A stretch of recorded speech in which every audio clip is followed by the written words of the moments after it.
எல்லாருக்கும் வணக்கம்.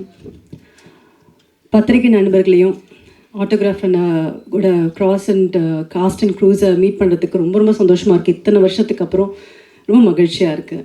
அதுவும் 21 வருஷத்துக்கு அப்புறம் ரீரிலீஸ் ஆகுது. நிறைய பேசிட்டாங்க இந்த படத்தை பற்றி, எக்ஸ்பீரியன்ஸ் பற்றி. இது கண்டிப்பாக ஹிட் ஆகும். ஏன்னா இந்த ட்ரெய்லர் பார்க்கும்போதே புதுசாக இருந்தது. அதுவும் சொல்லியிருந்தார். எங்களை அந்த அந்த இடத்துக்கு கொண்டு போயிருந்தார். ஒருத்தவங்களும் கனெக்ட் பண்ணக்கூடிய ஒரு படம். எங்கள் அப்பா ரீரிலீஸ் ஆகுதுன்னு சொன்ன உடனே, அப்படியாம்மா என்னை கூப்பிட்டு போய் படம் காமிக்கிறியா, நான் போய் பார்க்கணும்னு ஆசைப்பட்றேன். அந்த மாதிரி எல்லாருக்கும் கனெக்ட் பண்ண வரக்கூடிய ஒரு படம். கண்டிப்பாக சேரன் சார் நெக்ஸ்ட்டு பேசுவார். பேசும்போது நான் கேட்குற ஒரே ஒரு கேள்விக்கு மட்டும் பதில் சொல்லுங்க. இது என்ன உங்களுக்கு பாதிச்சது, எத்தனை லவ் உங்களுக்கு இருந்ததுன்னு மட்டும் எனக்கு தெரிஞ்சுக்கணும்னு நான் ஆசைப்பட்றேன். அதுக்கு லிஸ்ட்டு நிறையா இருக்குன்னு நினைக்கிறேன். அதே மாதிரி நிறைய விஷயம் இந்த படம் எனக்கு சொல்லி கொடுத்தது. இந்த படம் பண்ணும்போது நிறையா மன அழுத்தம், மன உடைச்சல் எனக்கு பர்சனலாக இருந்தது. அது கண்டுபிடிச்ச ஒரே பர்சன் பார்த்தீங்கன்னா சேரன். ஆட்டோகிராஃப் சாங்ஸ் ஷூட் பண்ணிகிட்ருக்கோம். ஷூட் பண்ணிகிட்டு இருக்கும்போது ரொம்ப ரொம்ப மன கஷ்டத்தில் இருந்தேன். யாருக்குமே தெரியாது. நான் வெளியே ரொம்ப சிரிச்சிட்டு இருப்பேன், யாருக்குமே தெரியாது. நான் லைட் பண்ணிகிட்டு இருக்காங்க இந்த ஒவ்வொரு புக்லையும். அப்போது கார்னரில் உட்காந்துருந்தேன்.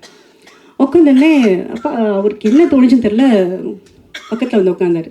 என்ன பிரச்சனை உனக்கு அப்படின்னு கேட்டார்.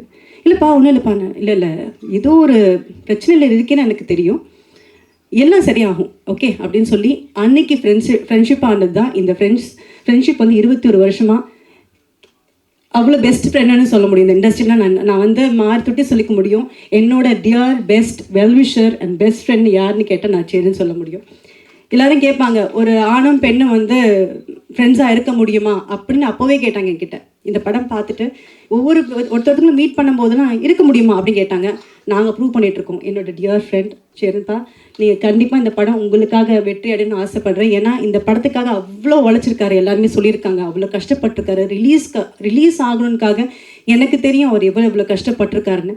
அதை ரிலீஸ் பண்ணதுக்கப்புறம் அவருக்கு அந்த அந்த சந்தோஷம், அந்த வெற்றி அடைஞ்சதுக்கப்புறம் எங்கள் எல்லாருக்கும் அந்த வெற்றி அவருக்கு கிடச்சது தான் எங்களுக்கு சந்தோஷம் இருந்தது. ஏன்னா அவ்வளோ கஷ்டப்பட்டவர் அந்த படத்துக்காக. ஒவ்வொரு ஃப்ரேமும், ஒவ்வொரு விஷயமும், ஒரு கதாபாத்திரமும் நம்ம கனெக்ட் பண்ணக்கூடிய ஒரு விஷயமா இருந்தது.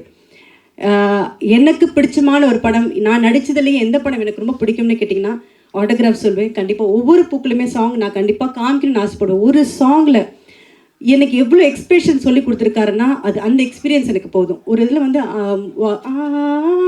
மாதிரி வரும். அதில் அவர் ஏதோ யோசனையில் போகிறீங்க, யோசனையிலேருந்து நீங்கள் வெளியே அதுக்கப்புறம் நீங்கள் பாட ஆரம்பிக்கிறீங்க. இந்த விஷயம் வரையும் எனக்கு சொல்லி கொடுத்தவர்.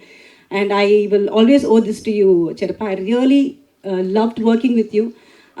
இன்ஃபேக்ட் இந்த செகண்ட் பார்ட் பண்ணணும்னு நினைக்கும் போதோ, இல்லை பிரிவும் சந்திப்பும் பண்ணணும்னு நினைக்கும் போதும், நம்ம ஃப்ரெண்ட்ஸ் தானே, எப்படி ஹஸ்பண்ட் ஒய்ஃபை நடிக்கிறது அப்படின்னு கேட்டார். அவருக்கு அந்த ஒரு டவுட் இருந்தது. பட் அதை மீறி ஒரு நல்ல படங்கள் நாங்கள் பண்ண முடிஞ்சது. அண்ட் கண்டிப்பாக இந்த ரீரிலீஸ் ஒரு பெரிய வெற்றி அடையும். எனக்கு எல்லாருமே இப்போ நிறைய லவ் வந்துருச்சு. ஜென்சி லவ் வித்தியாசமாக லவ் பண்ணுறாங்க. ஆனால் லவ்னா இதுதான் அப்படின்றத காமிச்சிருக்காரு. கண்டிப்பாக இது எல்லாருக்கும் பிடிக்கும் நம்புறேன். திருப்பியும் தேங்க்யூ.